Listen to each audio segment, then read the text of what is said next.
अभ्रक भस्म है उसके बारे में मैं बताने के लिए आया हूँ।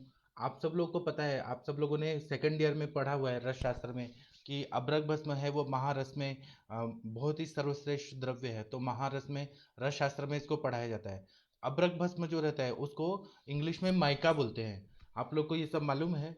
तब भी एक बार रिपीटेशन हो जाए इसलिए मैं बताता हूँ।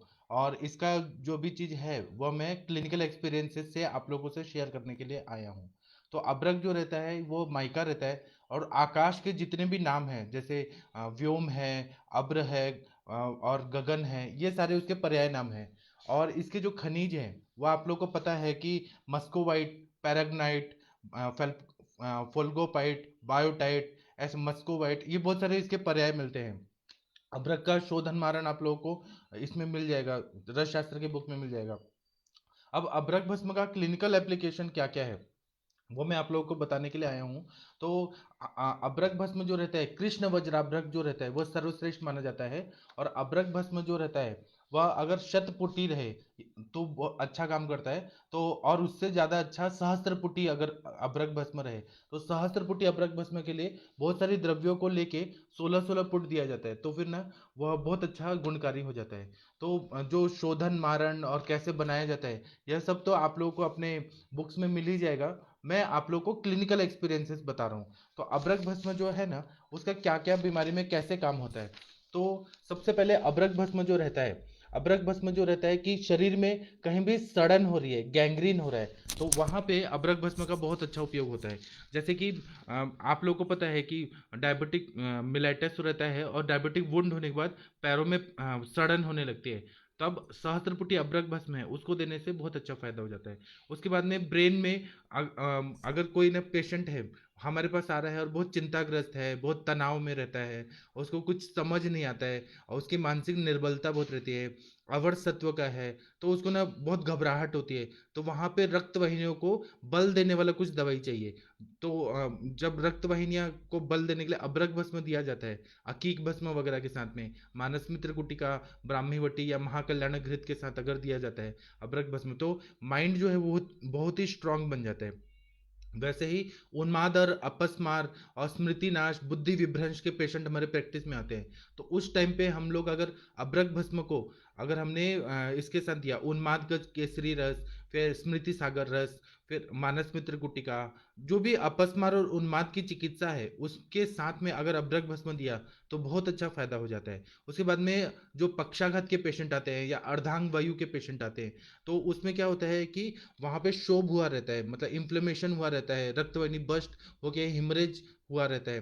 तो ऐसे कंडीशन में भी अगर अभ्रक भस्म दिया जाए तो रक्त वाहिनियों को ये बल प्रदान करता है। जो क्षयात्मक संप्राप्ति है, जैसे नेक्रोसिस हो गया है ब्रेन में, तो उसको भी ये ठीक करने के लिए अभ्रक भस्म का बहुत अच्छा उपयोग होता है। अभ्रक भस्म का काम ही है कि जहां भी सेल्स डैमेज हो गए हैं और वहां पे क्षय हो रहा है, तो वहां पे रीजनरेट करने का काम करता है। तो यह आरबीसी का प्रोडक्शन भी करता है, डब्ल्यूबीसी का भी प्रोडक्शन करता है। रक्त वाहिनियों के वॉल्स अगर वीक हो गए हैं उसमें भी अभ्रक भस्म रीजनरेट करता है। और जहां भी सेल्स, टिश्यू, ऑर्गन्स जहां भी डैमेज हो गए हैं उसको ये नया बनाने का काम करता है। कभी कभी क्या होता है कि छोटे बच्चों का ना बुद्धि का विकास नहीं हो पाता है, तो बच्चे जो रहते हैं ना वो डिलेड माइलस्टोन में रहते हैं और ऑटिज्म जैसे सिम्टम आ जाते हैं। तो उसमें हम लोग ना उन्माद की चिकित्सा करते हैं, तो महापैशाचिक घृत देते हैं या महाकल्याण घृत जो माइंड पे काम करने वाली दवाइयाँ हैं। उसके साथ में अगर हमने अभ्रक भस्म को दिया तो बच्चों का जो विकास है वो बहुत अच्छा हो जाता है। दूसरा, कभी कभी बच्चे जो रहते हैं ना, वो उनका ये एनाटॉमिकली तो डेवलपमेंट हुआ रहता है, लेकिन वो अपने सिर को कंट्रोल नहीं कर पाते हैं, उनका हेड ड्रॉप बहुत ज़्यादा होता है। ऐसे कंडीशन में मतलब अपना वो जो स्ट्रेंथ रहता है वो वीक हुआ रहता है उनके ब्रेन का, माइंड का, और अपने बॉडी का वो कंट्रोल नहीं कर पाते हैं। तो ऐसे कंडीशन में भी अगर अभ्रक भस्म दिया जाए तो बहुत अच्छा फायदा होता है।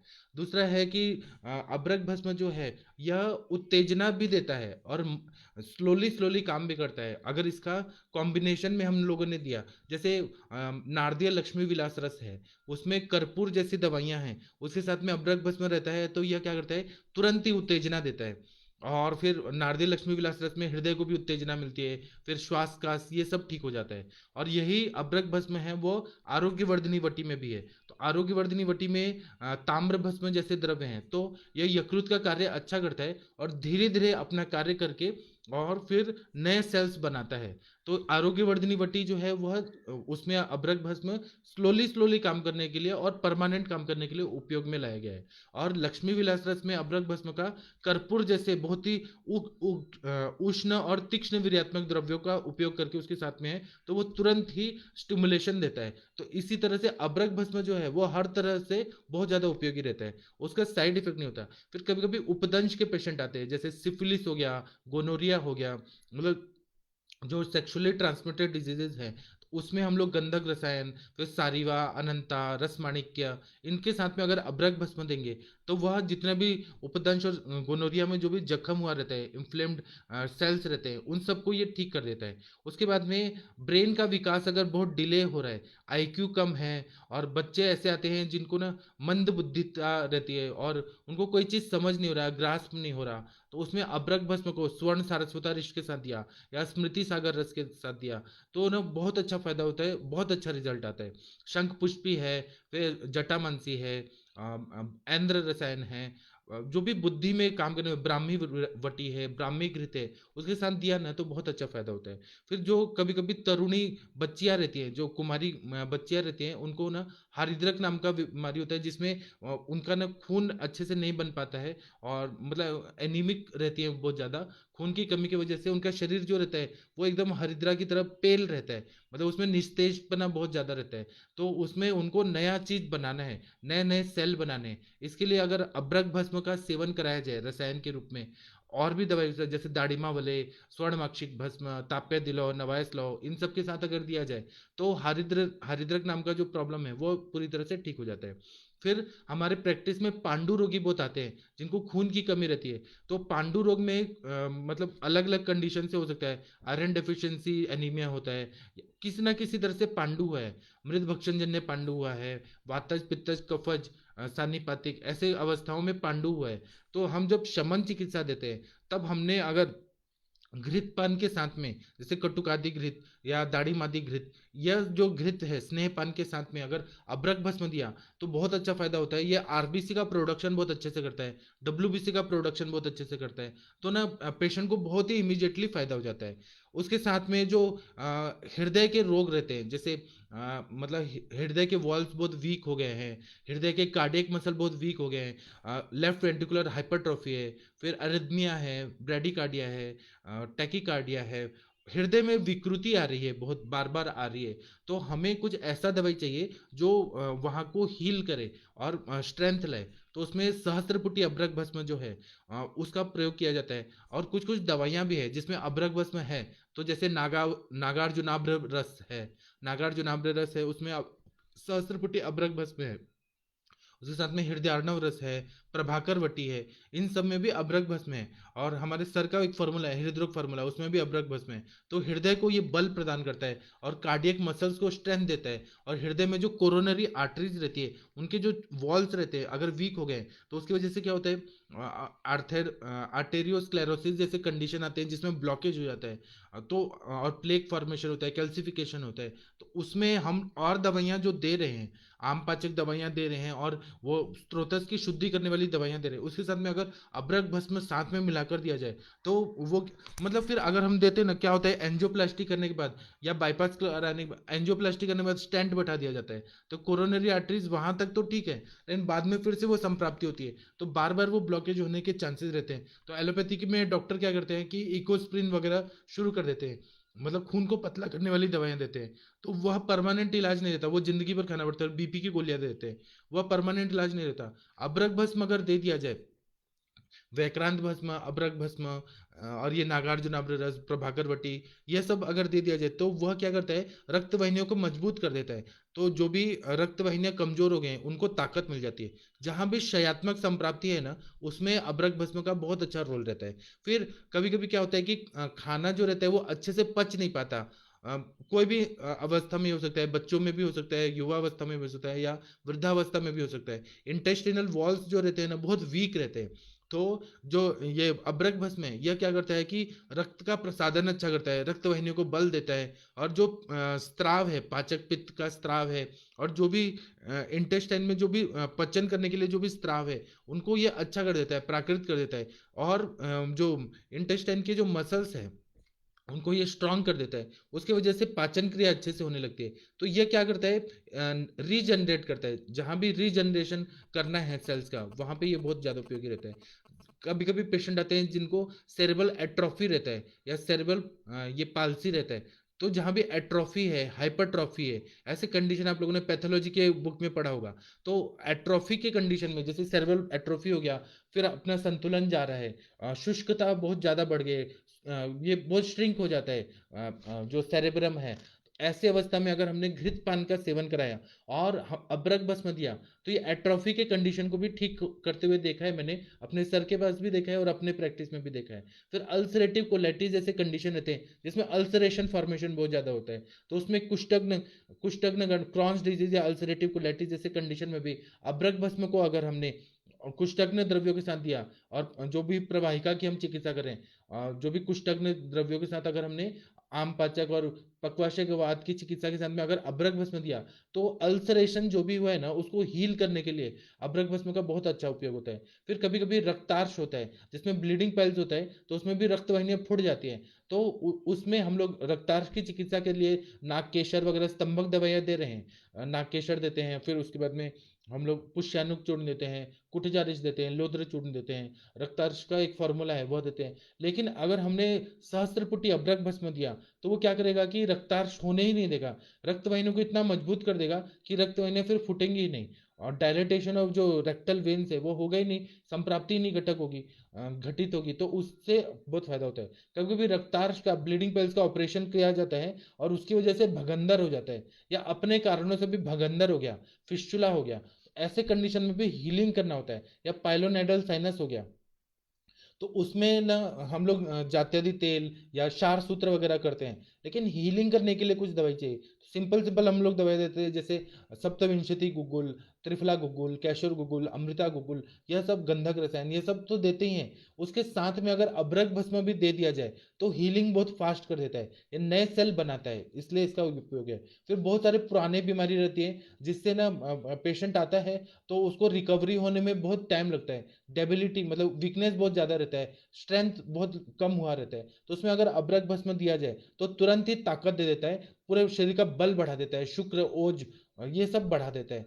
बहुत सारे कंडीशन ऐसे होते हैं जिसमें फुफ्फुस जो रहते हैं, जैसे अभी कोरोना वायरस है, तो कोरोना वायरस के वजह से फुफ्फुस पे वो अटैक हो रहा है, प्राणवायु स्रोतस पे अटैक हो रहा है, और ये कोरोना नेगेटिव आने के बाद भी बहुत वीकनेस रहता है, कभी कभी बहुत कोलैप्स हो जा रहा है। तो ऐसे कंडीशन में अगर हमने इसको दिया अब्रक भस्म, सहस्त्रपुटी अब्रक भस्म दिया, तो यह ना जो भी है लंग्स का पैरेनकाइमल लेयर्स है, एल्वोलाइज है, ब्रोंक्यूल्स है, उसको ये रीजनरेट कर देता है। युक्ति के साथ में अगर हमने युक्ति का प्रयोग करके अगर अब्रक भस्म दिया तो बहुत जल्दी रिकवरी होती है, और पेशेंट का बहुत अच्छा मतलब वो ठीक हो जाता है।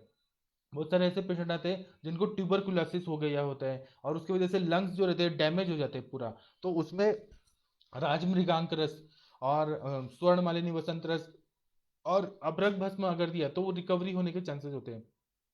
फिर ये साथ में हृदय को बल भी देता है। क्षयात्मक संप्राप्ति जब होती है जंतु की वजह से या बिना जंतु की वजह से, प्रतिलोम क्षय या अनुलोम क्षय जब होता है, या आप लोगों ने राजक्षमा में पढ़ाई है, तो ऐसी अवस्था में वेट लॉस बहुत ज्यादा हो जाता है, शुक्र का क्षय बहुत ज्यादा होता है। तो शुक्र वाहिनी जो भी ये है रक्त वाहिनियां हैं, उनको नया बनाना, उनका ब्लड सर्कुलेशन अच्छा करना, रक्त को अच्छा बनाना, इसमें अब्रक भस्म का प्रयोग करना बहुत ज्यादा उपयोगी रहता है। यह कफ विकारों में बहुत अच्छा काम करता है, जैसे खांसी हो गया, सर्दी हो गया, अस्थमा हो गया, ऐसी प्रतिशय हो गया, और क्रॉनिक कंडीशन में है जिसमें मांस दुष्टि बहुत ज्यादा हो गई है और प्राणवायु स्रोतस बहुत दूषित हो गया है, ऐसे अवस्था में अगर अब्रक भस्म दिया जाए तो बहुत अच्छा फायदा होता है। मैं जो भी बता रहा हूँ ये क्लिनिकली मुझे जो रिजल्ट है उसके आधार पे बता रहा हूँ।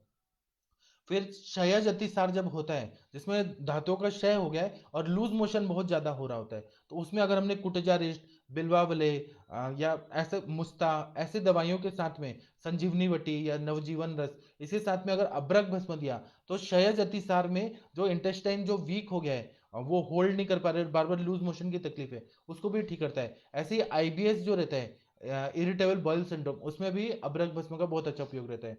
फिर मूत्र कृच्छता रहती है, जिसमें मूत्र वाहिनी जो ये रहता है, स्त्रोतस रहता है, वो बहुत वीक हो गया रहता है और बार बार मूत्र कृच्छता होती है। मूत्र जो है वह अच्छे से निकल नहीं पाता, क्षय होने की वजह से या वायु के प्रकोप की वजह से। उसके वजह से यहाँ पर अगर हमने घृत के साथ अगर सहस्त्रपुटी अबरक भस्म दिया, तो यह क्या करता है कि किडनी को भी ताकत देगा, यूरेटर को भी ताकत देगा, यूरिनरी ब्लैडर को भी ताकत देगा, सभी अवयवों को ये ताकत देता है। तो मूत्र कृच्छ में बहुत अच्छा काम करता है। फिर मधुमेह के रोगी आते हैं जिनको डायबिटीज हुआ है। डायबिटिक पेशेंट को क्या होता है कि डायबिटिक न्यूरोपैथी, तो मतलब नर्व का डैमेज होने लगता है, बॉडी सड़ने लगता है। डायबिटिक मैकुलोपैथी, मैकुला जो आईज में रहता है उसका डैमेज होने लगता है। डायबिटिक रेटिनोपैथी होता है, किडनी फेलियर होते हैं, गैंग्रीन होता है। मतलब जो जो अवयव में डायबिटीज का जो ये हो रहा है, सड़न पैदा हो रही है, तो ऐसे कंडीशन में अगर हमने अबरक भस्म का प्रयोग किया, तो वो सारा जो सड़न है उसको रोक देगा और नए नए सेल बनाएगा। नए नए सेल बनाएगा तो अपने आप उसमें रिकवरी होता है। आपके प्रैक्टिस में ऐसे बहुत सारे पेशेंट आएंगे जो डायबिटीज के वजह से उनके मतलब सड़न पैदा हो रही है, गैंग्रीन हो रहा है, गैस गैंग्रीन हो रहा है, लिक्विड गैंग्रीन हो रहा है, अलग अलग तरह के सड़न हो रही है, या प्रमेह पीड़िकाएं हो रही है जो जल्दी हील नहीं हो रही है, उसमें अबरक भस्म का प्रयोग करके देखिए, बहुत अच्छा फायदा होता है। फिर कभी कभी मानसिक आघात हो जाता है, किसी को ना प्रेमिका छोड़ के भाग गई, तो मन पे असर होता है। काम शोक भयाद वायु, काम से, शोक से, भय से या क्रोध से मानसिक आघात होता है। या किसी का पैसे लॉस हो गया, स्टॉक मार्केट में, बिजनेस में लॉस हो गया, किसी ना किसी तरह से मानसिक आघात हो गया, किसी की सडन डेथ हो गई, तो मानसिक आघात होने की वजह से माइंड बहुत दुर्बल हो जाता है और डिप्रेशन में जाता है, या बहुत ज्यादा अवसादित हो जाता है। तो ऐसे कंडीशन में अगर अबरक भस्म दिया जाए, अकीक भस्म और मानस मित्र गुटिका, ब्राह्मी वटी, महाकल्याण घृत के साथ अगर अबरक भस्म दिया जाए, बहुत अच्छा फायदा होता है। फिर अबरक भस्म जो है यह उत्कृष्ट रसायन द्रव्य है, इसका ना बहुत अच्छा फायदा होता है। मतलब वह रस, रक्त, मांस, मेद, अस्थि, मज्जा, शुक्र, सारे धातुओं को बल प्रदान कर देता है। और केदार कुल्या न्याय, उपस्नेहन न्याय और खले कपोत न्याय, ये सारे न्याय से धातुओं को बल प्रदान करने का और नरिशमेंट करने का काम उसको करने में सहायता करता है अबरक भस्म। अब मैं रोगों के अनुसार अनुपान बताता हूँ, फिर उसके बाद में मैं और कुछ अपना एक्सपीरियंसेस बताऊंगा। तो ये हमारे सर का पीडीएफ है, जिसमें अनुपान के हिसाब से अलग अलग इसका सहस्त्रपुटी और शतपुटी अबरक भस्म का उपयोग बताया है। तो वो मैं पहले बताता हूँ, लेकिन उसके पहले मैं ये बताता हूँ कि सहस्त्रपुटी अबरक भस्म होता है ना, उसको बनाने का जो प्रक्रिया है बहुत मुश्किल होता है। उसमें बहुत सारे द्रव्यों का भावना देते हैं, 16-16 भावना देने के बाद फिर उसके बाद में पुट लगाया जाता है। तो 67 द्रव्य हैं। कौन कौन से हैं थोड़ा सुनिए। तो स्नोही का दूध रहता है, बरगद का दूध रहता है, फिर उसके बाद में अर्क पत्र का स्वरस का भावना रहता है। 16-16 भावना देके फिर पुट दिया जाता है, 16 भावना देना है फिर 16 पुट देना है। ऐसे 67 द्रव्य हैं। फिर कुमारी जो रहता है, घृत कुमारी, उसके रस का भावना, फिर कुटकी का, नागरमोथा, कृष्ण पर्णी, फिर सरसों का स्वरस, फिर अपामार का क्वाथ, वड़ के अंकुर, बकरी का रक्त, बेल छाल का क्वाथ, आंवले का क्वाथ, बेहड़े का क्वाथ, फिर हरितकी का क्वाथ, फिर धतूरे का रस, लोद्र का रस, देवदारू का क्वाथ, तुलसी का रस, ऐसे 67 ड्रग हैं। तो सोचिए इतना मेहनत करना पड़ता है। लोग बोलते हैं कि आयुर्वेद की दवाइयाँ इतनी महंगी क्यों हैं, तो इसमें इतना मेहनत लगता है। इतने सारे पुट दो, उसके बाद में मतलब भावना देके सुखाओ, उसके बाद में पुट दो, तो इसीलिए इतना मेहनत होता है, इसीलिए ये महंगी होती है, लेकिन रिजल्ट भी परमानेंट आता है। अब मैं अपने सर के उसमें पीडीएफ से कुछ कुछ फॉर्मुलेशन बताता हूँ कि क्या क्या अनुपान से क्या क्या फायदा हो सकता है अलग अलग व्याधियों में। तो अबरक भस्म को लेके अगर हमने प्रमेह रोग में, प्रमेह में मतलब कफज प्रमेह है यहाँ पे, मधुमेह मतलब वातज प्रमेह नहीं है। तो इसमें अगर हमने कफज प्रमेह में पिपली और हल्दी के चूर्ण को शहद के साथ अगर दिया, तो प्रमेह रोग में बहुत अच्छा फायदा होता है। दूसरा है कि क्षयात्मक संप्राप्ति है, जहां भी धातुओं का क्षय बहुत ज्यादा हो रहा है, तो अब्रक भस्म लेना है, सोना भस्म, स्वर्ण भस्म लेना है, सीतोपलादी चूर्ण लेना है, च्यवन प्राशावलेह में मिलाकर घी और शहद के साथ विषम मात्रा में देना है, तो क्षयात्मक संप्राप्ति पूरी तरह से ठीक हो जाती है। क्षय का मतलब हो सकता है कि वह ट्यूबरकुलोसिस हो या एड्स हो, ऐसी बीमारियां जो रहती है, या अभी कोरोना वायरस में जहाँ पे क्षय बहुत ज्यादा हो रहा है, तो स्वर्ण भस्म, सीतोपलादी चूर्ण और अबरक भस्म च्यवनप्राश के साथ अगर दिया, बहुत अच्छा फायदा होता है। घी और शहद के साथ दिया तो बहुत फायदा होता है।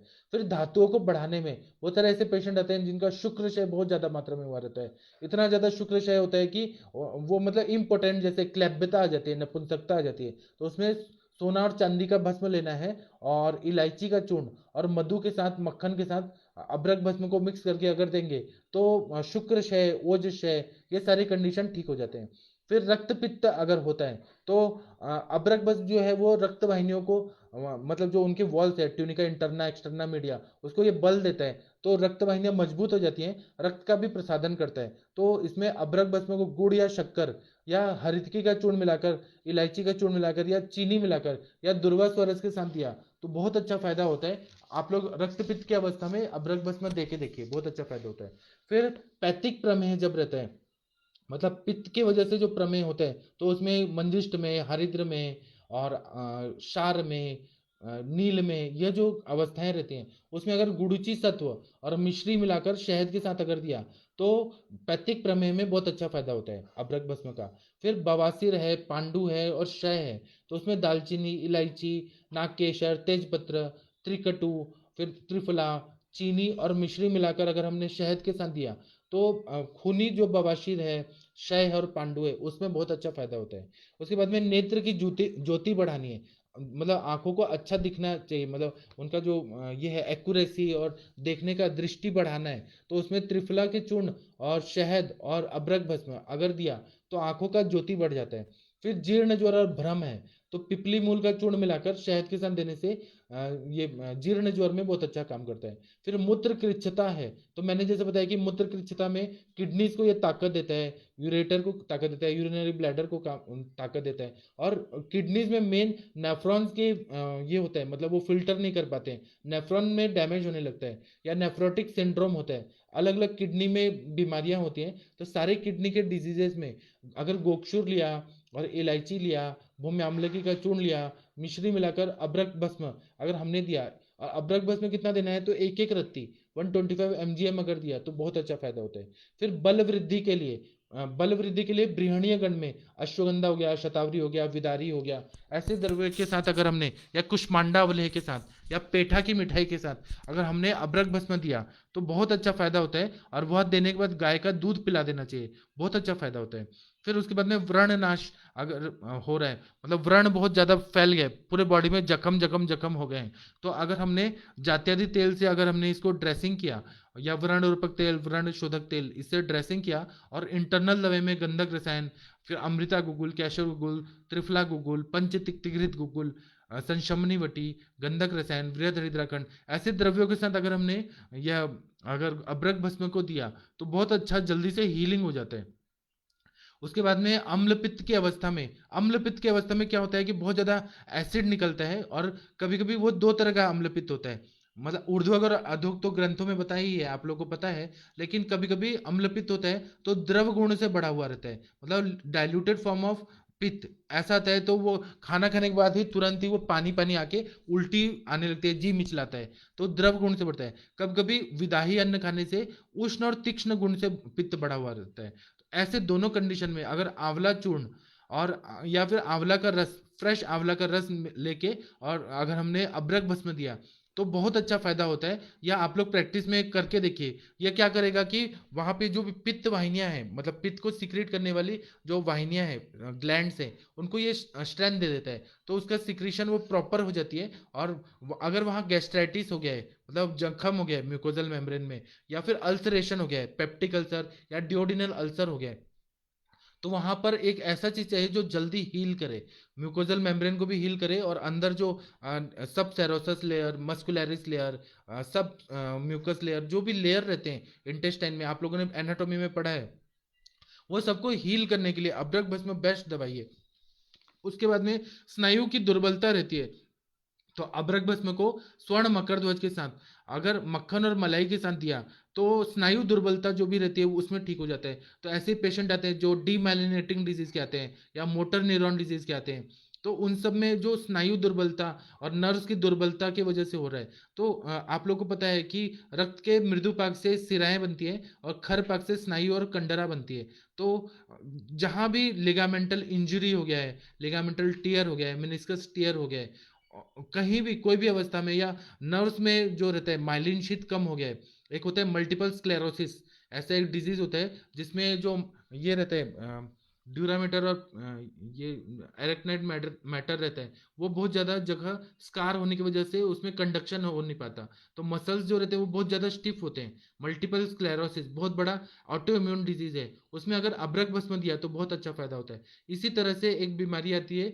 एसएलई डिजीज रहता है, वो भी ऑटो इम्यून डिजीज है, सिस्टमिक लुपस एरिथ्रोमेटोसस। तो ये इसमें पित्त का इन्वॉल्वमेंट बहुत ज्यादा रहता है। उसमें अगर हमने पित्त शामक द्रव्य जैसे परपटक क्वाथ, सुचेखर रस, ऐसे द्रव्यों के साथ अगर हमने अब्रक भस्म का प्रयोग करके दिया, तो उससे क्या होता है कि वो जो भी डैमेज हुआ है, क्षय हुआ है मालिन शीत में, वह सब रिकवरी हो जाता है, पूरी तरह से रीजनरेट हो जाता है। उसी तरह से हृदय रोग रहते हैं, तो अब्रक भस्म को मोती पिष्ट के साथ और अर्जुन छाल के चूर्ण के साथ अगर दिया तो हृदय रोग में बहुत अच्छा फायदा होता है। अगर हृदय रोग की वजह से या पांडु की वजह से ये हो रहा है, आयशन श्वास हो रहा है, मतलब चलते चलते सांस फूल रहा है, थोड़ा सीढ़ी चढ़ने के बाद भी सांस फूल रहा है, तो उसमें नागार्जुनाभ्र रस, श्रृंगाभ्र रस, श्रृंगाभ्र रस जो है वो श्वास में, कास में बहुत अच्छा काम करता है, उसमें भी अब्रक भस्म रहता है, उसका बहुत अच्छा प्रयोग होता है।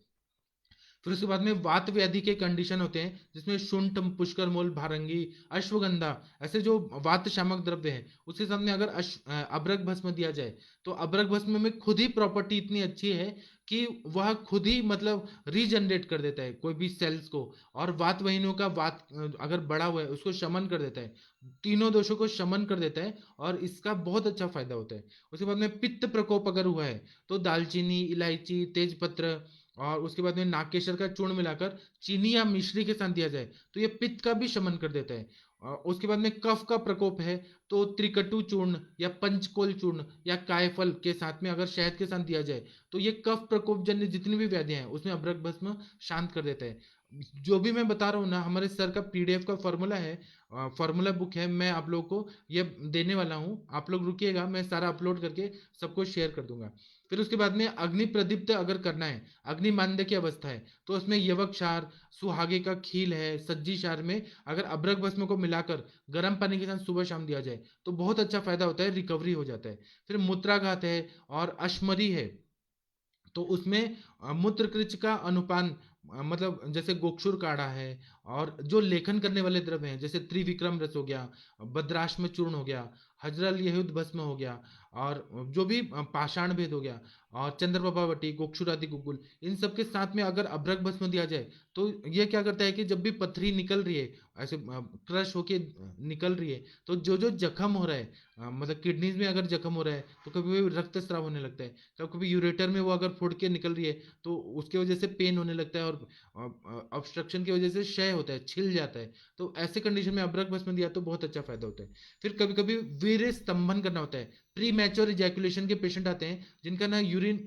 मतलब यूरिन के साथ में शुक्र निकल जाता है, या थोड़ा भी सोचेंगे ना तो तुरंत ही वहां लीक हो जाता है पूरा, तो या नाइटफॉल बहुत ज्यादा होता है, तो ऐसे कंडीशन में अगर भांग के चूर्ण के साथ अगर हमने अब्रक भस्म दिया तो यह वीर स्तंभन होने की वजह से शुक्र को गाढ़ा करके नाइटफॉल की प्रॉब्लम ठीक कर देता है। उसके बाद में प्री मैच्योर इजैकुलेशन ठीक कर देता है। इरेक्टाइल डिसफंक्शन है, उसमें अगर हमने वृक्ष योग है जैसे अश्वगंधा है, शतावरी, गोक्षुर, शुंठी, मुसली, ऐसे द्रव्यों के साथ में अगर, या शुक्र वल्लभ रस, या रसेंद्र काम चूड़ामणि रस, स्वर्ण मकर ध्वज के साथ अगर हमने अब्रक भस्म दिया तो ये जो है इरेक्शन का प्रॉब्लम है वह भी पूरी तरह से ठीक कर देता है।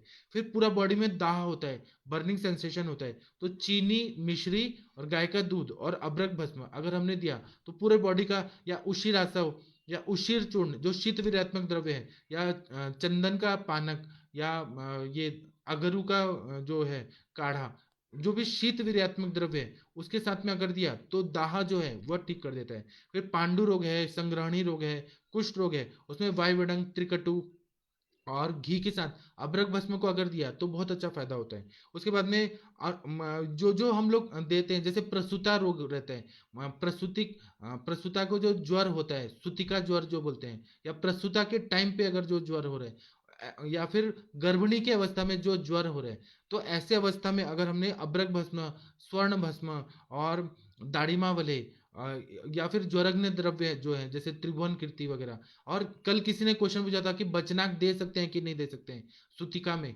या फिर गर्भिणी में दे सकते हैं कि नहीं दे सकते हैं। तो हम लोग कितना देते हैं, हम लोग तो एक गुंजा मात्रा में त्रिभुवन कीर्ति देते हैं। 125 mgm का गोली रहता है या 250 ज्यादा से ज्यादा रहता है, तो उतना तो हम लोग दे सकते हैं ना, उसमें कोई प्रॉब्लम नहीं है। बचनाक की मात्रा बहुत कम रहती है, वो एकदम सेफ रहता है। त्रिभुवन कीर्ति या ज्वरांकुश रस, महाज्वरांकुश रस, सुदर्शन घनवटी या फिर अमृतारिष्ट, इन सब के साथ हम लोग दे सकते हैं, बहुत अच्छा फायदा होता है। अभ्रक भस्म देने से क्या होता है कि जल्दी रिकवरी जल्दी हो जाती है। फिर कफ क्षय है, कामला है, फिर संग्रहणी है, तो इसमें हम लोग अभ्रक भस्म, कांतलव भस्म, सोने का वर्क, ये सब के साथ मिलाकर कर दें, बहुत अच्छा फायदा होता है। फिर धातु क्षय है और मधुमेह भी है, तो उसमें अभ्रक भस्म, कांतलव भस्म, शिलाजित, इसके साथ अगर अभ्रक भस्म दिया, सुबह शाम दूध के साथ सेवन कराए तो बहुत अच्छा फायदा होता है। फिर आंतरिक सन्निपात अगर अवस्था रहती है, एंटेरिक फीवर जैसी बीमारियां रहती हैं, तो उसमें अभ्रक भस्म, मौक्तिक भस्म, गोरोचन मिलाकर दाढ़ी वाले के साथ अगर दिया तो बहुत अच्छा फायदा करता है।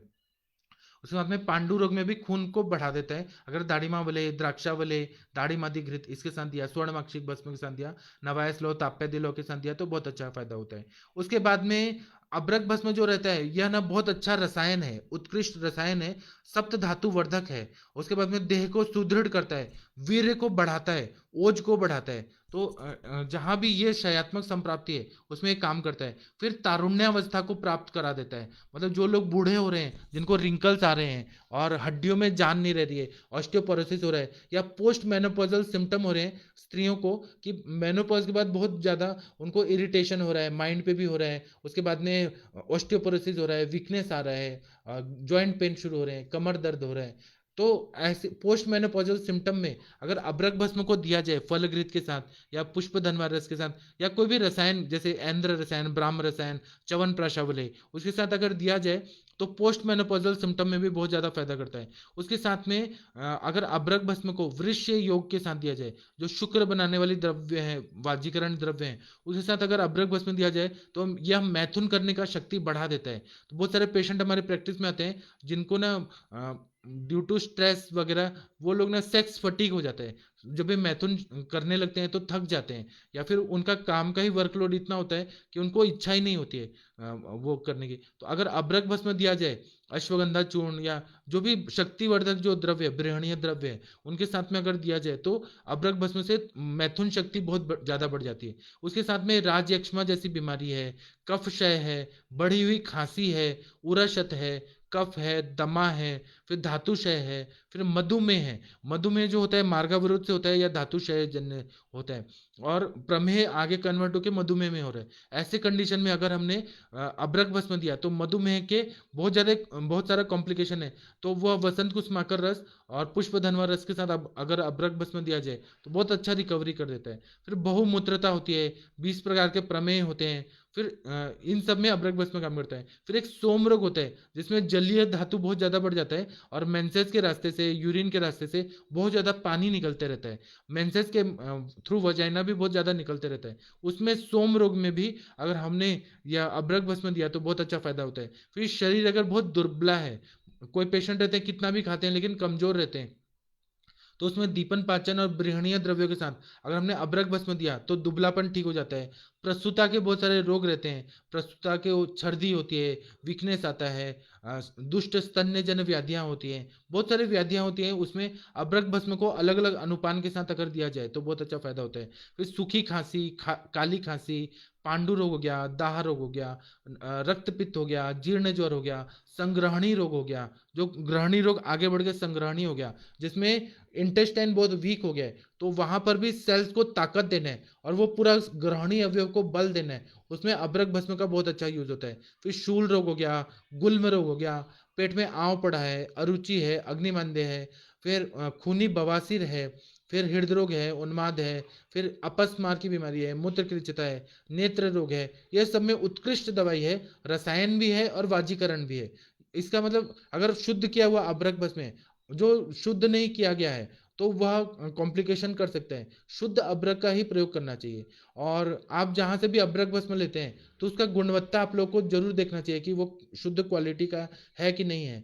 कभी कभी संग्रहणी के जो रोगी रहते हैं उनको अगर हमने कुटजा वलय या कुटजा रिष्ट के साथ अगर हमने दिया तो संग्रहणी का रोग पूरी तरह से ठीक हो जाता है। जब वातजन्य शूल रहता है तो अबरक भस्म का प्रयोग अगर शंख भस्म के साथ किया तो या और अजवाइन का अर्क के साथ उपयोग किया तो संग्रहणी और वातजन्य शूल वगैरह ये सारा प्रॉब्लम सॉल्व हो जाता है। उसके बाद में श्वास रोग जब पुराना हो जाता है और खांसने पे बहुत ज्यादा सांस फूलने लगता है और शरीर बहुत कमजोर होता है, ब्रोंकियल अस्थमा की बीमारी है, तो उसमें पिपली चूर्ण मधु मिला के या सीतोपलादी चूर्ण तालसादी चूर्ण इसके साथ में अगर अबरक भस्म दिया तो बहुत अच्छा फायदा करता है। उसके बाद में प्रमेह रोग में अगर हमने ये शिलाजित के साथ अगर अबरक भस्म दिया तो प्रमेह रोगी को बहुत ज्यादा ताकत दे देता है। उसके बाद में कास रोग जो रहता है, खांसी की बीमारी रहती है, उसमें टंकन भस्म, यवक क्षार, सज्जित क्षार, सीतोपलादी चूर्ण, तालिसादी चूर्ण, उसके साथ में अगर हमने यह दिया अबरक भस्म दिया या फिर हमने पिपल्यादि घृत दिया, कंटकारी अवलेह दिया, कंटकारी घृत दिया, बृहत्यादि कषाय, श्रृंग्यादि कषाय के साथ अगर हमने दिया तो खांसी में बहुत ज्यादा फायदा होता है। फिर अगर मानसिक दुर्बलता रहती है, माइंड बहुत ही वीक हो गया होता है, चित्त की अधिक अत्यधिक चंचलता रहती है तो रात को भी नींद नहीं आती है, माइंड हमेशा ना चलते रहता है तो पेशेंट ना कमजोर हो जाता है और क्रोधी हो जाता है, फिर डिप्रेशन में रहता है, एंग्जाइटी में रहता है। एंग्जाइटी में क्या होता है, बहुत घबराहट होती है, माइंड कंटिन्यू कोई ना कोई विचार कर रहा होता है। तो इसमें अगर अबरक भस्म को मुक्तापिष्टी के साथ दिया तो नींद अच्छी आने लगती है, माइंड रिलैक्स हो जाता है, विचार जो आ रहे हैं वो ठीक हो जाता है। उसके बाद में मैं थोड़ा फास्ट फास्ट बोल रहा हूँ, मैं थोड़ा धीरे धीरे बोलता हूँ। उसके बाद में जो आंव पड़ जाता है, पेचिस की बीमारी होती है या डायरिया होता है, उसमें कुटजा रिष्ट के साथ देना है। मंदाग्नि में त्रिकटु के साथ देना है। और जीर्ण ज्वर में लघु मालिनी वसंत रस के साथ देना है। अबरक भस्म दिया तो बहुत अच्छा फायदा होता है। उसके बाद में हृदय की दुर्बलता दूर करने के लिए नागार्जुन आब्र रस बहुत फेमस है, श्रृंगाब्र रस काश श्वास और हृदय दुर्बलता में बहुत अच्छा उपयोगी रहता है। और यह क्या करती है कि हृदय के स्नायु मंडल को बलवान बना देती है। और सहस्त्रपुटी अभ्रक बस में एक एक रत्ती मतलब 125 mgm अगर दिया बहुत अच्छा फायदा करती है। फिर पुरानी खांसी हो गया, दमा हो गया, यह इसमें ना अगर हमने अभ्रक बस को पिपली चूर्ण, सितोपलादी चूर्ण, त्रिकटु चूर्ण, पंच मैं अटक रहा हूँ, चित्रक, पिपली पिपली में चव्य चित्रक, जो पंचकोल का चूर्ण है उसके साथ अगर दिया तो बहुत अच्छा फायदा होता है। फिर जो चिरस्थायी अम्ल पित्त की बीमारी होती है, क्रॉनिक हाइपर एसिडिटी रहती है, तो उसमें लोग ना बहुत सालों से डोमपेरिडोन या पेंटाप्रेजोल ऐसी एंटासिड वगैरह प्रोटॉन पंप इनहिबिटर कंटिन्यू ले रहे होते हैं, तो उसमें एलोपैथी में तो कोई भी क्योर नहीं है। लेकिन अगर अबरक भस्म को दिया तो अबरक भस्म को हमने पित्त शामक द्रव्य जैसे प्रवाल पंचामृत के साथ अबरक भस्म दिया या फिर सुचशेखर रस, या फिर ऐसी दवाइयां जो है जैसे आरोग्यवर्धिनी वटी है, फिर गुलकंद या फिर आंवले का मुरब्बा, ये सब के साथ अगर दिया, शमन अगर हम दे रहे हैं, शोधन नहीं दे रहे हैं, तो बहुत अच्छा फायदा होता है। जहां पे शोधन की जरूरत है तो शोधन करा के फिर यह दवाई दिया तो बहुत फायदा होता है। फिर प्रसूता रोग में देवदारवादी क्वाथ, देवदारवा रिष्ट, जीरकाद्य रिष्ट, दशमूला रिष्ट, कुमारी आसव, इसके साथ में अगर हमने अबरक भस्म दिया तो गर्भाशय की शुद्धि करता है, गर्भाशय को बल प्रदान करता है। कुछ कुछ ऐसे पेशेंट आते हैं जिनको एंडोमेट्रियोसिस रहता है या एडिनोमायोसिस रहता है, तो उसमें अगर हमने फलघृत के साथ या फिर हमने देवदारवा रिष्ट, जीरकाद्य रिष्ट, सौभाग्य सुंठी पाक के साथ अगर हमने अबरक भस्म दिया तो ये एंडोमेट्रोसिस जैसी बीमारियां हैं, बड़ी बड़ी असाध्य बीमारियां हैं, उसमें ये बहुत अच्छा काम करता है। रक्त प्रदर पूरी तरह से ठीक हो जाता है, एडिनोमायोसिस में बहुत अच्छा काम करता है। फिर अबरक भस्म जो है ना, यह अपना तो काम करता ही है, रसायन है, वाजीकरण है, लेकिन यह बेस्ट योगवाही है। तो मैं इतना सारा दवाई बता रहा था ना, योगवाही गुण की वजह से अपने जो मेडिसिन है, जो भी स्रोतसों में एक्ट करते हैं, उनको ये अच्छे से लेके जाता है। तो ये योगवाही द्रव्य है, जो भी द्रव्य है उनके गुणों को ये वृद्धि करता है, बहुत अच्छा बढ़ा देता है और विकार को भी नष्ट करता है, जंतु का भी नाश करता है। तो इसीलिए ना अबरक भस्म को हमें देना ही चाहिए, बहुत अच्छा फायदा होता है। आरोग्यवर्धिनी में तो अबरक भस्म है तो ये धीरे धीरे सार कीट विभाजन अच्छा करता है, धातुओं में जो क्षयात्मक संप्राप्ति है तो यह सब नया बना के धीरे धीरे करके परमानेंट ही कर देता है। इसलिए आरोग्यवर्धिनी में भी है और लक्ष्मी विलास रस में भी है। फिर उसके बाद में मलावरोध अगर रहे और उसके बाद में संचित मल रहे तो अब्र परपटी, मतलब यह अब्र का ही परपटी बना देना है, महाब्र परपटी या अब्र परपटी अगर दिया, तक्र के साथ दिया तो बहुत अच्छा फायदा होता है। उसके बाद में पाचक पित्त या रंजक पित्त अगर विकृत है और उसकी वजह से यकृत के विकार हैं, लीवर सिरोसिस हो गया है या हिपेटोमेगाली हो गया है, तो उसमें अगर हमने प्रवाल पिष्टी, कपर्दक भस्म, स्वर्ण सुत शेखर, इसके साथ में अगर अब्रक भस्म दिया, सहस्त्रपुटी अब्रक भस्म या शतपुटी अब्रक भस्म अगर दिया, बहुत अच्छा फायदा होता है। कुछ कुछ स्त्री के बच्चे बहुत कमजोर पैदा होते हैं, तो जब वो गर्भावस्था में ही है, बच्चे गर्भिणी है, तो उन्हीं को उस टाइम पे, या बच्चे जन्म ले लिए हैं लेकिन बहुत वीक हैं, तो सीतोपलादी चूर्ण के साथ अगर दिया जाए, ड्यूरिंग प्रेगनेंसी दिया जाए या बच्चा होने के बाद दिया जाए, तो बहुत अच्छा फायदा होता है सीतोपलादी चूर्ण के साथ। तो बच्चा जो रहता है वह पुष्ट हो जाता है, सुपुष्ट हो जाता है। और अगर गर्भस्थ है बच्चा है, आयुजीआर, इंट्रायूट्राइन ग्रोथ रिटार्डेशन की कंडीशन है, तो उसमें भी अगर हमने अभ्रक भस्म दिया, फर्स्ट ट्राइमेस्टर में लघु मालिनी वसंत, सेकंड ट्राइमेस्टर में मधु मालिनी वसंत, और थर्ड ट्राइमेस्टर में स्वर्ण मालिनी वसंत, यह द्रव्यों के साथ में अगर हमने अभ्रक भस्म भी दिया मिक्स करके, तो बच्चा जो रहता है वो आयुजीआर से जल्दी ही रिकवर कर देता है। कभी कभी ऐसे पेशेंट होते हैं कि 7th-8th मंथ में एमनियोटिक फ्लूइड बहुत कम होने लग रहा है, तो गायनेकोलॉजिस्ट होते हैं वो बहुत हाई रिस्क प्रेगनेंसी में वो केस को समझते हैं, तो उसमें या तो सीजर करेंगे या बोलेंगे कि बच्चा नहीं रह पाएगा। मतलब हाई रिस्क प्रेगनेंसी रहती है, एमनियोटिक फ्लूइड बहुत लीक हो रहा होता है या बहुत वीक हो रहा है, बहुत कम बन रहा होता है, तो उसमें अगर अभ्रक भस्म को दिया तो बहुत अच्छा फायदा होता है, बहुत अच्छा रिजल्ट आता है। स्वर्ण मालिनी वसंत रस स्वर्ण कल्प के साथ में, या वसंत कुसुमाकर रस और नारियल के पानी, अगर वो बोलते हैं कि पोटेशियम रहता है नारियल के पानी में, कोई बात नहीं है, हम लोग ना ये जो रहता है गन्ने का रस, या गन्ने के रस के साथ में अगर हमने अदरक भस्म दिया, तो वो तुरंत ही एमनियोटिक फ्लूइड को बैलेंस कर देता है और बच्चे का ग्रोथ भी अच्छा कर देता है। उसके बाद में ये रसायन है, वृक्ष है, रक्तादि धातुओं को बढ़ाता है और रक्ताणुओं की कमी को ठीक कर देता है, ज्वर रोग में भी ठीक होता है, कमजोरी है, आलस्य है, मंदाग्नि है, तो यह सारे कंडीशन में अगर अभ्रक भस्म को कांतलव भस्म या तीक्ष्ण लव भस्म या मंडूर भस्म के साथ दिया जाए और फिर दशमूल का काढ़ा दिया जाए, बहुत अच्छा फायदा होता है। अलग अलग अनुपान से अभ्रक भस्म को हम लोग कर सकते हैं। अगर मैंने पूरा दिन भी अभ्रक भस्म के बारे में स्तुति किया तो वो भी कम रहेगा, क्योंकि अभ्रक भस्म जो है इतने सारे कंडीशन में, जैसे बड़े बड़े एक्सीडेंटल केसेस हो जाते हैं। मेरा एक क्लासमेट है स्कूल का, तो उसने क्या किया कि आर्मी ज्वाइन किया। मैं आप लोगों को प्रैक्टिकल बताता हूँ अप्लाइड। मेरा एक क्लासमेट है तो उसने इंजीनियरिंग किया था और उसके बाद में उसने एसएसबी इंटरव्यू दिया और उसका आर्मी में सिलेक्शन हो गया। तो फिर उसको ना आर्मी ने ले लिया, तो वो जो देहरादून में आईएमए है, इंडियन मिलिट्री एकेडमी, वहाँ पे उसका ट्रेनिंग हुआ 1 साल। तो वो लोग फिर ट्रेनिंग के बाद श्रीनगर जा रहे थे, तो श्रीनगर जाते हुए उनका जो वो जो आर्मी की गाड़ी होती है, वह उसका ब्रेक फेल हुआ और वह सो रहा था मेरा दोस्त, और बाकी और भी जवान थे, सोल्जर्स थे, आर्मी ऑफिसर, वो लोगों ने जंप कर लिया क्योंकि ब्रेक फेल हो गया था।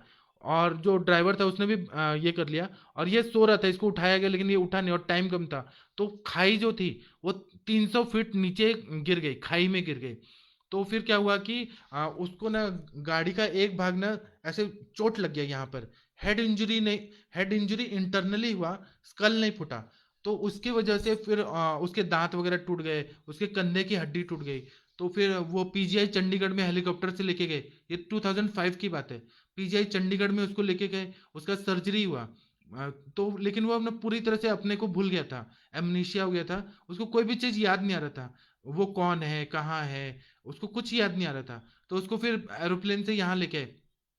आर्मी ने क्या किया, बोर्ड आउट कर दिया, बिना पेंशन का उसको निकाल दिया, क्योंकि ऐसा जवान का आर्मी में रख के क्या फायदा जो किसी काम का ही नहीं है। और बड़े बड़े न्यूरोलॉजिस्ट ने बोल दिया कि अब इसका इलाज नहीं हो सकता, ये पूरी तरह से हैंडीकैप हो चुका है और इसको सहारे की जरूरत है। उसको कुछ भी याद नहीं आ रहा था, वो भूल गया था कि वो कौन है क्या है, कुछ नहीं, वो बस खाना खाता था सोता था, खाना खाता था सोता था।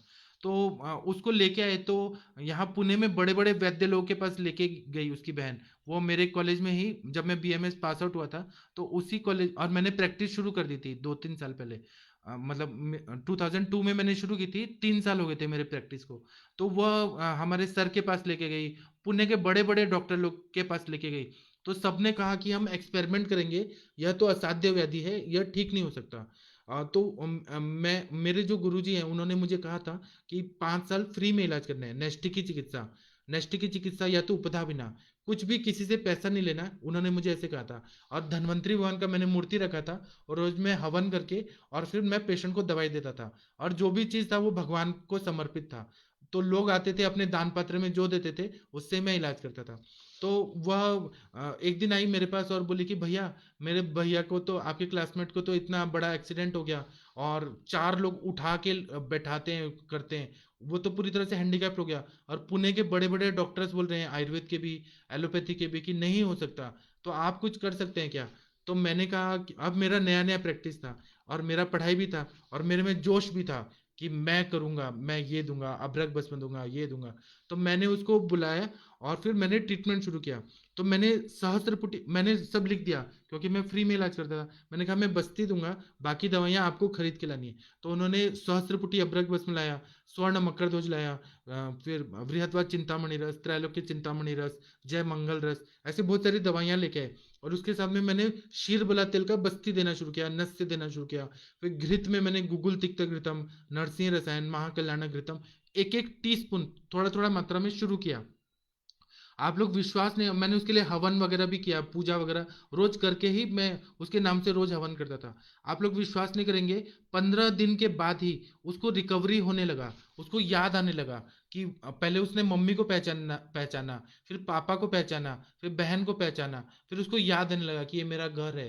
फिर उसके बाद में उसको रिकवरी, और वो भी किसका काम हो रहा था, तो अब्रक भस्म का काम हो रहा था, रीजनरेट कर रहा था अंदर ही अंदर। इतना अच्छा काम हुआ कि वो फिर धीरे धीरे ठीक होते गया, होते गया, होते गया। उसको 3 महीना लगा और 3 महीना के बाद फिर वो गया, उसको लेके गए आर्मी हॉस्पिटल, यहाँ एएफएमसी है, आर्म फोर्सेस मेडिकल कॉलेज, मतलब मिलिट्री का सबसे बड़ा हॉस्पिटल यहाँ पर है। तो वहां लेके गए तो उसको ऑफिसर वार्ड में एडमिट कर दिया गया। तो वो बोलता था कि मैं तो गाड़ी चला के घर जाऊंगा चंदन नगर, मेरे दोस्त का क्लिनिक में मैं आयुर्वेदिक इलाज कर रहा हूँ। उसने परमिशन लिया, वहाँ ऑफिशियली वो एडमिट था, लेकिन वो यहाँ आता था, मेरे से बस्ती लेता था, नस से लेता था, ऐसे करते करते वो पूरा ठीक हुआ। तो और वो गाड़ी चला के आने लगा, इतना अच्छा हो गया, उसको हर चीज याद आने लगा। धीरे धीरे याद आते आते उसको एक एक ही चीज क्लिक नहीं हो रहा था कि वो उस दिन क्या हुआ था, उसके साथ क्या हुआ था। फिर उसको 3 महीने लगे, उस 3 महीने के बाद उसको पूरा याद आ गया कि वह सोया था, सब लोग चिल्ला रहे थे, वो सोया था, सपने देख रहा था, ऐसे करते करते उसको सब याद आ गया। और वो आज आर्मी में ब्रिगेडियर है, और वो चाइना बॉर्डर है ना आसाम में, वहां पे वो है और ब्रिगेडियर है, और उसका जिंदगी इतना अच्छा हो गया।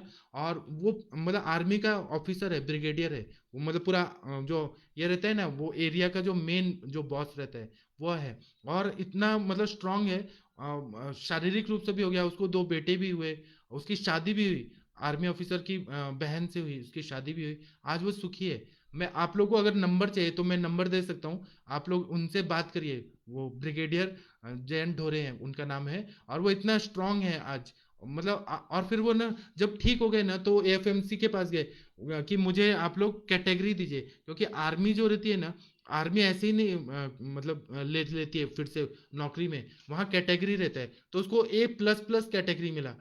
तो वो बोले कि ये तो चमत्कार हो गया, ऐसा केस सॉल्व कैसे हुआ? उसने कहा कि मैंने आयुर्वेदिक इलाज कराया। तो वहाँ आर्मी ऑफिसर लोगों ने मुझे कॉल किया कि आपने क्या चमत्कार किया। मैंने बताया उनको कि मैंने अबरक भस्म दिया, उनको समझ नहीं आया। उन्होंने मुझे और पेशेंट भेजे, मैंने उनको ठीक किया, लेकिन उनको समझ नहीं आया कि अबरक भस्म क्या होता है, ये क्या हो। वो बोले आपने ठीक कर दिया, ये बहुत अच्छा हुआ। तो मतलब हम लोग जो डॉक्टर है ना, हम लोगों ने एक नया जिंदगी दिया। उसके बाद में दिल्ली में एक आर्मी हॉस्पिटल है जहाँ पे प्रणब मुखर्जी जी का भी इलाज हुआ था, अटल बिहारी वाजपेयी जी का भी इलाज हुआ था। उसका मुझे नाम नहीं याद आ रहा, आर्मी का बहुत बड़ा हॉस्पिटल है दिल्ली में, न्यू दिल्ली में। वहां उसको लेके गए और उसका पूरा जांच हुआ, उसका ब्रेन का, आईक्यू का, कि मतलब ये फिर से आर्मी ज्वाइन कर सकता है कि नहीं। तो उसका आईक्यू चेक किया गया, उसको बड़े बड़े मशीन में बिठा दिया गया कि घबराहट हो रही है कि नहीं, उसको अलग अलग सिचुएशन दिए गए। फिर उसको मतलब ये आर्मी में फिर से आने के लिए ना बहुत सारा टेस्ट देना पड़ता है। तो हर चीज में वो होते गया, आईक्यू भी उसका बढ़ गया था, वो भी अबरक भस्म की वजह से। मतलब ये दवाई इतनी अच्छी है, उसका आईक्यू अच्छा हो गया, उसका दिल की धड़कन भी देखते हैं वो मशीन लगा के कि आवाज आ रही है, घबराहट हो रही है तो हार्ट बीट उसका घबरा रहा है कि नहीं हो रहा है। हर चीज में वो परफेक्ट है, और वो ब्रिगेडियर है। आप लोग जब मिलना चाहते हैं तो आप मिल भी सकते हैं, वो जब पुणे आएंगे, उनका घर है पुणे में, तो आप मिल भी सकते हैं। और दूसरा बात है कि नंबर चाहिए तो मैं नंबर भी दे सकता हूँ। मतलब अब्रक भस्म का मैंने प्रैक्टिकली इतना अच्छा रिजल्ट देखा है, इसलिए मैं इतना कॉन्फिडेंटली बोल सकता हूँ कि पेशेंट ठीक हो जाते हैं। आप लोग भी ऐसा करिए, आप लोग को भी सफलता मिलेगी। अब मैं क्वेश्चन आंसर ले लेता हूँ। रजनीश शर्मा जी प्रणाम, नमस्ते। विकास विश्वकर्मा जी प्रणाम, आज आप रात को आइएगा और आप बताइएगा। डॉक्टर शीतल जी प्रणाम, नमस्ते। डॉक्टर अनीता जी प्रणाम, नमस्ते आपको भी। उसके बाद में सुधीर साहू जी प्रणाम। डॉक्टर विनय मित्तल जी प्रणाम। डॉक्टर मनोरंजन साहू जी प्रणाम आपको। डॉक्टर बलविंदर जी प्रणाम आपको। डॉक्टर वैशाली पटेल जी नमस्ते। उसके बाद में डॉक्टर प्रियंका जी नमस्ते। सोनल पटेल जी नमस्ते आपको। डॉक्टर सोनल पटेल जी, डॉक्टर अमित पांडे जी प्रणाम आपको। सब लोग नमस्ते प्रणाम ही बोल रहे हैं। हिमांशु गुप्ता जी प्रणाम। आप अपने केसेस कुछ बताइए, अभ्रक भस्म के साथ आप लोग का क्या अनुभव रहा। मैंने तो बता दिया कि मेरा एक क्लासमेट था, वो ब्रिगेडियर है अभी। उसका जब वो कैप्टन था 2005 में। और आप लोग को ये भी मालूम है होगा कि आर्मी में जल्दी प्रमोशन नहीं होता। प्रमोशन जब होना रहता है, रैंक मिलना होता है, तो उसके लिए बहुत सारे एग्जाम देना पड़ता है। बहुत सारा मतलब एबिलिटी का चेक होता है। तो मेरा जो दोस्त है, क्लासमेट है स्कूल का, उसका हर चीज में वो नंबर वन है। इसलिए तो वो आज ब्रिगेडियर है। तो ना अभ्रक भस्म का इतना अच्छा फायदा हुआ है। मैं तो अभ्रक भस्म का फैन हूँ। सहस्त्रपुटी अभ्रक भस्म में बहुत अच्छा रिजल्ट आता है। वरुण शाह जी प्रणाम, नमस्ते। ऐसे बहुत सारे केसेस हैं, लेकिन मैंने अभी एक ही केस बताया। और बताऊंगा मैं जैसे रहेगा। रूपाली जी प्रणाम, नमस्ते। द्रोणाचार्य जी बोल रहे हैं तांडव वातारी लहो, इसके बारे में मैं लेने वाला हूँ द्रोणाचार्य जी। थोड़ा रुक जाइए, मैं हर मेडिसिन पे लेने वाला हूँ। डॉक्टर त्रिंजना जी पूछ रही हैं कि सर्वाइकल स्पॉन्डिलाइटिस में आप ना क्लिनिकल इंटरेक्टिव सेशन जो होता है ना 9 से 10 बजे, 10:30 बजे, उसमें आ जाइएगा। कृष्णा जी नमस्ते। डॉक्टर त्रिंजना जी आप आ जाइएगा रात को 9 से 10:30 बजे, जूम पे मीटिंग होती है। उसमें आप आ जाइएगा, तो आप अपना जो भी क्वेश्चन है वहां पूछिएगा। बालकृष्ण जी पूछ रहे हैं कि अब्रक भस्म अनुपानीन डायबिटिक पेशेंट। डायबिटिक पेशेंट में हमें शहद नहीं देना है बिल्कुल भी। हम डायबिटिक पेशेंट में जो मधुनाशनी अजश्रृंगी या गुड़मार होता है, उसके काढ़ा के साथ, या कुछ कॉम्बिनेशन है, जैसे नीम की छाल, नीम पत्र का चूर्ण, बेलफल, बेलपत्र, करेले का जूस, जामुन का जूस, इसके साथ में अगर हम लोग देंगे या क्वाथ बना के देंगे, तो गुड़ूची जो है वो बहुत अच्छा काम करती है, गुड़मार अच्छा काम करता है। ये सारे अनुपान के साथ देंगे तो बहुत अच्छा काम करता है। कुसुम पांडे जी नमस्ते प्रणाम। डॉक्टर वंदना जी पूछ रही हैं 34 year female with weight 49 kg, not able to move on her own, just eye movement, no other movement, allopathy diagnosis cerebral atrophy. हाँ, इसमें देखिए वंदना जी, आपने परफेक्ट ऐसा क्वेश्चन पूछा। ये हम मुझे केस आप बताइए, आप और हम मिलके इसको सॉल्व करेंगे। हम आयुष दर्पण में प्रेजेंट भी करेंगे। सेरेब्रल एट्रोफी जो केस रहता है ना, उसमें एलोपैथी कुछ भी काम नहीं कर सकती है। तो इसमें यापना बस्ती काम करेगी, अभ्रक भस्म काम करेगा। आप ना ये केस अच्छा से बताइए, तो मैं लाइन ऑफ ट्रीटमेंट आपको अच्छे से बता पाऊंगा। उसके बाद में शतपुटी और सहस्त्रपुटी। शतपुटी अभ्रक भस्म भारती जी ऐसा होता है कि जिसमें 100 बार जो पुट दिया जाता है, 100 बार पुट दिया जाता है, उसको शतपुटी बोलते हैं। और जो 1000 पुट दिया जाता है, जितना पुट देंगे मेडिसिन की भावना देके, उतना वो गुणकारी होता है। मैंने अपने दोस्त को ठीक किया। और मैंने एक बात और, मैंने उससे 1 रुपया भी नहीं लिया, मैंने फ्री में ठीक किया। और वो हम ना हमेशा जिंदगी भर मुझे बोलता है कि मुझे फ्री में ठीक करने का, डॉक्टर ने कोई चैलेंज लिया और इतना कॉन्फिडेंटली किया, फ्री में मैंने ठीक है, 1 रुपया भी नहीं लिया। उसने मतलब वो क्या,